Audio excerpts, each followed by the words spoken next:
Oi, gente! Começa mais um programa Fiscais da Natureza. Hoje um programa especial, porque ele é diferente, ele é aqui fora dos estúdios, ao ar livre, muito gostoso. Meu entrevistado é o Alexandre Mansur, ele é editor executivo da revista Época. Alexandre, obrigada pela entrevista. Quando você despertou para as causas ambientais? É difícil dizer. Acho que foi desde criança. Eu gostava disso quando estava na escola e naturalmente eu fui me interessando no final dos anos 70, anos 80. Isso era uma causa que estava começando a ganhar muita força. E aí eu lia muito sobre isso, a gente tinha muito trabalho de escola. Eu lembro que uma vez a gente fez um passeio com um grupo da escola para Angra dos Reis, no Rio de Janeiro, para a Baía de Angra, que a gente foi para uma ilha deserta, que era uma ilha do tamanho de um campo de futebol de salão. E a gente ficou fazendo um trabalho lá de estudar biologia marinha. E eu achei aquilo lá tão interessante que começou a despertar o interesse pela preservação ambiental, por o que estava acontecendo com o mundo. E eu comecei a ler, e daí foi, naturalmente. Quando você entrou para a revista Época, você já entrou em meio ambiente ou você entrou em outra área e teve que puxar um pouco a sardinha para o seu lado mais ambiental? Eu já entrei no meio ambiente. Quando eles me chamaram, já era pensando em cuidar de ciência e meio ambiente. E como que era antigamente essa questão, como era abordada pela revista? A questão ambiental evoluiu muito na imprensa ao longo do tempo todo, e evoluiu na base de tentativa e erro. A gente teve um tempo, lá nos anos 90, que a ideia era ter uma cobertura de meio ambiente. Então a estratégia era, vamos botar uma ou duas pessoas cuidando desse assunto, vai ser editoria de meio ambiente e está resolvido. Era bom, se as pessoas cuidavam bem do assunto, cobriam as coisas, mas tinha uma questão de ficar marginalizado. Então, durante uns anos, o que foi acontecendo é que essas pessoas que cobriam o meio ambiente naquela editoria de meio ambiente, seja aqui na Época, seja em outras revistas, em outros jornais, onde eu já tive essa experiência, outras pessoas tiveram também, o que acontecia é que essas pessoas falavam um discurso e o resto da redação falava outro, às vezes até antagônico. Às vezes você tinha duas coberturas distintas falando coisas divergentes dentro do mesmo veículo em relação ao meio ambiente, principalmente na área de agricultura ou na área de energia, em relação a uma obra, por exemplo. A gente começou a ver que não podia continuar assim. Então, de alguns anos para cá, meados dos anos 2000 para cá, a gente começou a expandir a cobertura de meio ambiente para toda a revista. Então, hoje em dia, todo mundo pensa com a cabeça de sustentabilidade. Não é uma questão de uma editoria de meio ambiente, é o pessoal de economia, de política, de cultura, todo mundo. Então, funciona de uma maneira muito mais natural. Até porque o tema no mundo virou um tema transversal, né? Mas é uma coisa que o público quer ler ou é uma lição de casa da revista? É uma coisa que as pessoas querem ler. Não é... A gente escreve para o leitor, né? Não adianta a gente ficar escrevendo o que as pessoas não querem ler. E felizmente existe uma demanda por isso. Assim, já existe uma consciência muito grande do leitor, do público em geral. Inclusive isso até é uma... De certa maneira, isso também se reflete nas pessoas que vêm trabalhar aqui. As pessoas que a gente contrata já têm uma visão ambiental, assim como elas já têm uma visão de sustentabilidade quando entram aqui. Não é uma coisa que a gente tem que falar, olha, isso é uma prioridade para a gente. Isso é uma coisa também natural de quem vem trabalhar com a gente. As pessoas já têm isso programado na cabeça delas. E elas têm isso porque elas são um reflexo da sociedade. A gente vive hoje numa sociedade que está vendo os impactos ambientais e está vendo os dilemas ambientais que a gente vive, então não tem como ignorar. Isso é uma discussão presente hoje, seja nos nossos leitores, seja no pessoal que vem trabalhar aqui. Você acha que as pessoas então conseguem ver as mudanças climáticas no dia a dia delas? Eu tendo a acreditar que sim. Às vezes não é tão evidente, às vezes a gente como imprensa, tem um trabalho de ajudar a criar essa consciência, a melhorar essa discussão, ajudar a iluminar isso. Mas eu acho que, de maneira geral, essa discussão está bem evoluída. Você vê que já passou o tempo de que a gente tinha que ficar falando, olha, o planeta está esquentando, isso é grave, a gente tem que tomar alguma atitude, as consequências vão afetar a gente, nós seres humanos. Não é uma coisa só dos ursos polares ou do bichinho fofo, é uma coisa que a gente tem que se preocupar como ser humano, nossas vidas, nossa economia, nosso conforto. Acho que as pessoas já estão razoavelmente ligadas sobre isso, principalmente as empresas que têm que mudar um pouco seus processos em relação a isso. Alguma matéria já contribuiu para que tivesse alguma evolução na discussão de, sei lá, qualquer tema? Uma matéria isoladamente não tem tanto poder. Acho que a gente faz parte de um grupo de jornalistas que está levando o tema adiante e tentando transformar a discussão numa discussão mais inteligente. O que a gente pode fazer é uma cobertura direcionada, mais ou menos coerente com alguns princípios ou com algumas intenções, que é o que a gente procura fazer. Então, a gente por um tempo pisou muito nessa tecla de que mudanças climáticas não são uma coisa que vão afetar só os bichinhos fofos, é uma coisa que afeta a gente, ser humano, que tem consequências econômicas e que é uma coisa que você tem que se preocupar não só porque você tem uma sensibilidade para o mundo natural, mas é uma coisa que você tem que se preocupar até egoisticamente mesmo. Então, por um tempo, a gente teve uma cobertura que focava muito isso, a gente intencionalmente procurava levantar esses aspectos. Acho que hoje o desafio que a gente procura muito é mostrar os dilemas que a gente enfrenta. A gente tem uma crise ambiental, e enfrentar essa crise ambiental vai envolver várias escolhas. Escolhas de obras, de construção de modelos energéticos, de construir uma usina hidrelétrica num lugar ou não, de optar por uma forma de combustível ou não, de fazer um tipo de reciclagem de lixo ou não, de ter uma postura como consumidor. A gente vai ter várias escolhas, são todas escolhas difíceis e não são escolhas óbvias. E acho que a gente precisa melhorar muito a discussão e dar muita informação para as pessoas, para elas poderem tomar as decisões melhores. Eu falei essa pergunta também pensando numa entrevista que você deu, falando da contribuição do aço para o desmatamento. A gente passou por várias fases em relação ao desmatamento, né? A maior parte das pessoas sempre associou o desmatamento à madeira, porque é o que você vê, né? Você vê a árvore sendo cortada, você acha que a indústria é madeireira. Só que, 97 por ali, o pessoal que estava investigando o processo de desmatamento na Amazônia começou a entender muito bem o processo econômico de desmatamento. E eles perceberam que não é a madeireira que desmata. A madeireira, ela tira uma árvore ou duas por hectare, uma quantidade muito pequena. Se você sobrevoa de avião uma floresta, que uma madeireira foi lá, atacou e tirou tudo, você não vê muita diferença daquilo com uma floresta não explorada. Precisa de um olho muito treinado para ver a diferença. Na verdade, quem vai lá e limpa tudo é o pecuarista ou o carvoeiro, que vai usar aquilo para transformar em lenha, para fazer carvão, que vai gerar ferro gusa e entrar no processo do aço.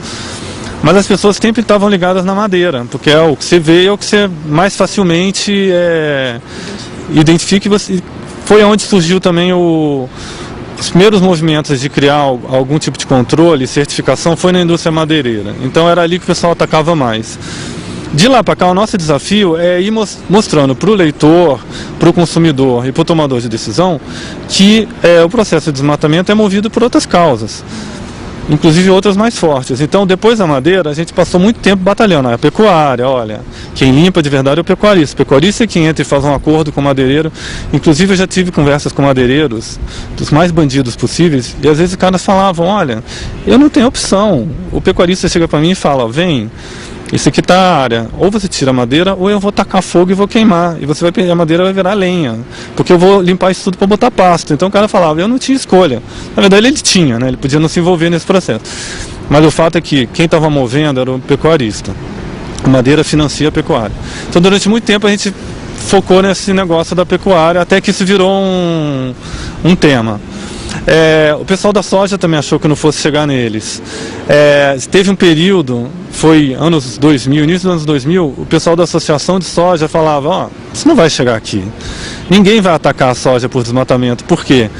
Os grandes compradores de soja são grandes grupos internacionais ou grupos nacionais que produzem alimentos. E não é que nem a madeira que você, consumidor, vai lá na loja e vê o móvel. A soja ela é invisível. Você não compra a soja a granel. A soja está no biscoito, está no sorvete, está no chocolate, está em um monte de produto que você não enxerga a soja ali. Então vai ser muito difícil você fazer um movimento de boicote à soja. A gente é invulnerável. Além disso, as nossas empresas não são capital aberto, negociado em bolsa. As grandes empresas só são capital fechado. Então também você não vai conseguir fazer um movimento de investidores para boicotar a soja predatória. Eles se achavam fora do alcance dos ecologistas. Até que o pessoal do Greenpeace fez uma campanha global contra a soja do Brasil e conseguiu arrancar aquela moratória da soja. Eles descobriram que eles não eram invulneráveis. Então, da mesma forma, o pessoal da cadeia do aço também ficou muito tempo achando que não ia chegar neles. E assim, só agora que eles estão começando a entender que o processo de fabricação de aço baseado em desmatamento ilegal também vai ter um custo de imagem, vai ter um custo de mercado. Você acha então que a mídia tem um papel de crescimento no país nesse sentido, de denunciar e aí as coisas serem vistas? Sim, faz parte, né? A gente tem um papel de transparência a gente tem dois papéis. A gente é fator de denúncia e de apontar as coisas erradas, apontar para as coisas que ninguém está enxergando e também levantar as discussões que ninguém está levantando. A gente tem esses dois papéis, de apontar a força de ir lá e levantar o que ninguém está vendo e a força de elevar o padrão de discussão. Com relação a Belo Monte, qual a sua posição? A favor, contra? Cara, é muito difícil ter uma posição a favor e contra, esse discurso é muito polarizado.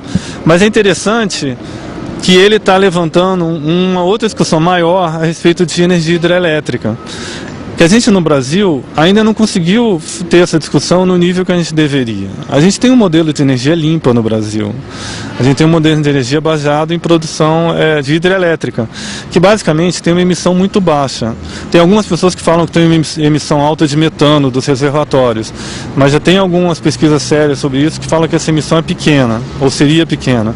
De qualquer maneira, a gente tem que ter uma discussão mais equilibrada em relação à hidrelétrica.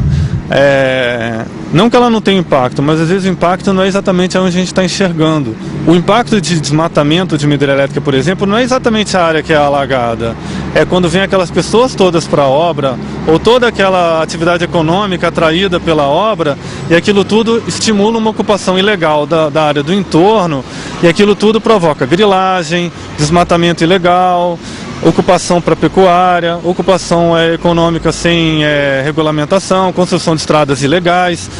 Tudo isso é no entorno da atividade econômica da obra, não é a obra em si. Então, assim, a área alagada em si, a área realmente afetada pela obra, é muito pequena se você pensar na área toda afetada, na área toda da Amazônia. O grande impacto mesmo é o restante, e isso não é contemplado nem na discussão das pessoas, nem nos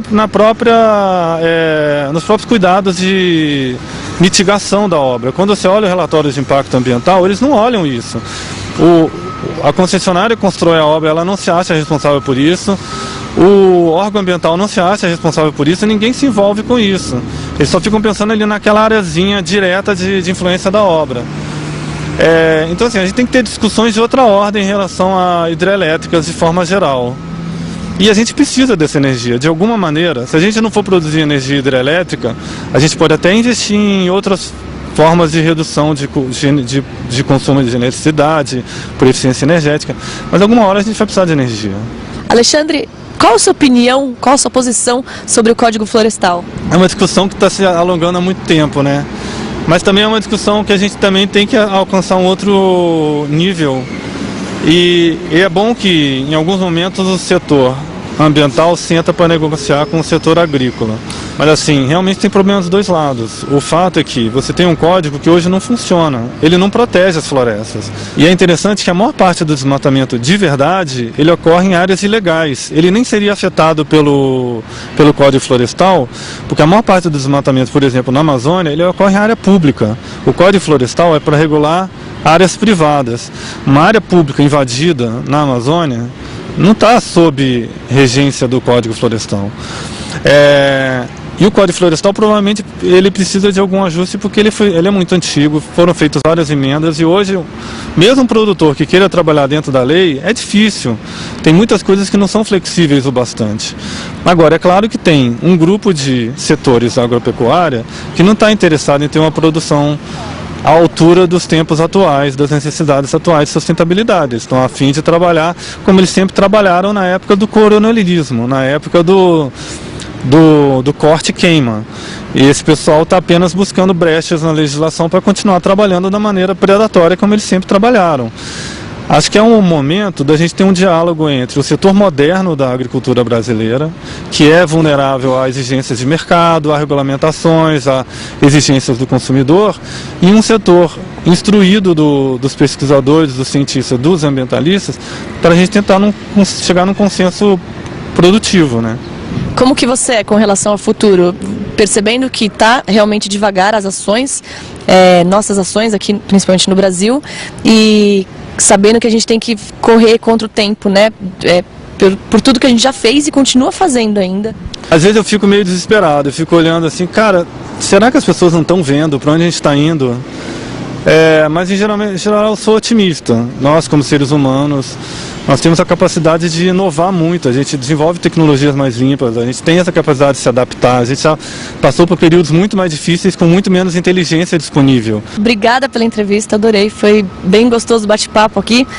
Queria que você passasse um recado para os internautas, para o pessoal que está no ônibus te assistindo aí. O que eles podem fazer para contribuir também para o nosso planeta? Poxa, é tanta coisa. Quando a gente pensa aqui que a gente tem que fazer, a lista é tão imensa e na verdade a gente não tem muitas certezas. Eu acho que o mais importante é se interessar, não ter preconceito e não tomar cuidado com esses pacotes que vendem pra gente, tipo, olha, se você é ecologista, tem que ser a favor disso, tem que ser contra a energia nuclear, tem que ser contra a hidrelétrica não sei o que, tem que ter um carro assim assado. Acho que a gente tem que tomar cuidado com os estereótipos e procurar se informar, porque a gente vai ter que tomar muitas decisões de agora em diante. Mais uma vez, obrigada, Alexandre, foi muito bom conversar com você. Obrigada a vocês também que assistiram aí o programa. Se vocês pegaram pela metade, entrem no site fiscaisdanatureza.com.br e assistam essa entrevista na íntegra, tá bom? Um beijo, fiquem com Deus e até a próxima.